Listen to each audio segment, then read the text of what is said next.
Today, I want to share with you a powerful and unconventional opening for white against the Sicilian Defense. The Sicilian is one of the most popular and dynamic responses black has against the king's pawn opening, but this unique approach will give you an early attacking edge right from the start. Begins with pawn to e4, and black responds with c5, following the usual opening sequences. The main lines after knight to f3 lead to highly complex variations filled with extensive theoretical knowledge. Instead of going down that path, I would like to introduce you to an offbeat variation, pawn to b4, known as the wing gambit. At first, I was skeptical about this move. I thought that with a few precise responses, black could easily neutralize the gambit and gain a solid advantage. However, after testing it in blitz games against strong opponents, including those at the master and even grandmaster level, I realized that black does not have an easy path. The position presents several difficulties, making this an intriguing and underrated weapon for white. The key idea behind b4 is to deflect black's central pawn, disrupting their control over the center. In most cases, black accepts the gambit, capturing on b4, and when they do, white immediately pushes d4, taking the initiative. Before diving into specific variations, let's discuss some general principles of this position. Understanding these ideas will help you navigate the game smoothly, even if you forget the exact move sequences. So, what do you gain from sacrificing this pawn? First and foremost, you establish a strong central pawn, which remains a powerful asset. At any moment, you can push it forward to launch an attack, forcing black's pieces to retreat. For example, if black moves a knight forward, you can immediately chase it away with a pawn push. Another key advantage is the ease of development. Your pieces can be activated quickly since you have open lines and diagonals to work with. In contrast, black faces certain obstacles. If they want to develop their bishop, they first need to move a pawn. If that pawn advances too early, their bishop becomes restricted, delaying their development. Because your pieces come into play effortlessly, you gain a head start in launching an attack. This combination of strong central control, rapid piece development, and early attacking potential forms the core of white's strategy in this position. Alright, how does black respond here? In most cases, black tries to challenge your central control by playing pawn to d5. Without this move, your central pawns remain dominant, and black naturally wants to counter that. After d5, black successfully undermines your center, but this comes at a cost. Once the exchange happens, you can immediately take advantage of black's exposed queen by playing pawn to c4, gaining an extra tempo while rebuilding your central control. Now, black has a decision to make. If they simply retreat the queen, you maintain a strong space advantage with well-placed pawns. Because of this, black will typically capture en passant. After you recapture with the knight, you continue to develop actively while forcing black's queen to move again.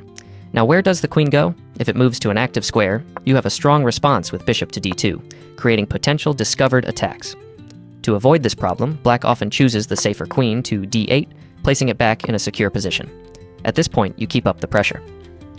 The first move is bishop to b5, immediately increasing the attacking momentum. Since you are down a pawn, staying aggressive is essential to justify your compensation. But that's the beauty of this position. Attacking is not just necessary, it's enjoyable.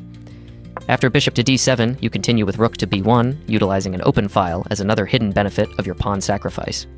Your rook is well placed on the b file, where it exerts pressure on black's b7 pawn, making black's position increasingly uncomfortable. If black ever captures here, it actually helps your position because you develop your rook in the process, activating it along open files and increasing your attacking potential. This is why black usually avoids capturing and instead focuses on development, often playing pawn to a6 to prepare their setup. In response, you continue developing naturally. After a few standard developing moves, you initiate a pawn break with d5, a common and powerful idea. Whenever you want to attack, pushing central pawns is a great way to disrupt black's position, open lines, and create attacking chances. So how does black react? If they capture on d5, you recapture, and after black takes back, you take again. At this point, black needs to be very careful because their king is still in the center. As soon as you bring your rook to e1, launching an attack against the king, black can quickly find themselves in serious trouble. To avoid this, black typically castles, trying to escape to safety. However, this allows you to immediately win your sacrificed pawn back with queen takes b7. Not only do you recover the pawn, but you also attack black's rook in the corner, forcing them to react. The only move that saves black momentarily is bishop takes b5, which counterattacks your rook. You simply recapture with your rook, maintaining pressure and still threatening black's rook on a8. At this point, black often plays what seems like the most natural move, but for you, it's great news because it's actually a losing blunder. Knight to d7. Now, after that, you simply play rook to d1. And because of the pin, black's knight is completely lost. It cannot move, as doing so would allow you to capture the queen, a straightforward win. Just to clarify, Stockfish suggests that instead of the blunder knight to d7, the move that actually saves black is queen to d7. This move counterattacks your rook and keeps black in the game. White still has an advantage, but it's not immediately winning. However, if you showed this position to Magnus Carlsen and told him that white gets a slightly better endgame, he would probably be thrilled. For Carlsen, having a small endgame edge is all he dreams of, and he would likely convert it into a win, even against the world's strongest players. A slight advantage in the endgame doesn't mean the game is drawn. You can still play for a win. For example, after bishop 2 e3, you may eventually win a pawn, push it forward, and promote your passed pawn on the a-file, securing victory. So we've just analyzed the main line, and this is how most of your games will unfold when using the wing gambit. As you can see, it's quite challenging for black to escape. Even if they manage to evade your immediate attack, you can still recover, ending up with better chances to win. There's also a sneaky trap hidden within this line. I know you were expecting that, so let's look at it. After black captures, you play pawn to d4. Another common response from black is developing their knight to c6, which seems fine, but it opens up a strong attacking opportunity for you. You immediately push pawn to d5, forcing the knight to e5, and continue chasing it. After bishop to b2, you're once again attacking the knight, and if black responds with pawn to d6, you have a couple of good options. Objectively, pawn to f4 might be the best move to drive the knight away, but there's another move to consider: knight to f3. This move also pressures black's knight and sets a deadly trap along the way. You renew the threat to the knight, and black has to respond. If black simply captures on f3, it's not a problem. You bring your queen into the game, keeping the advantage in activity.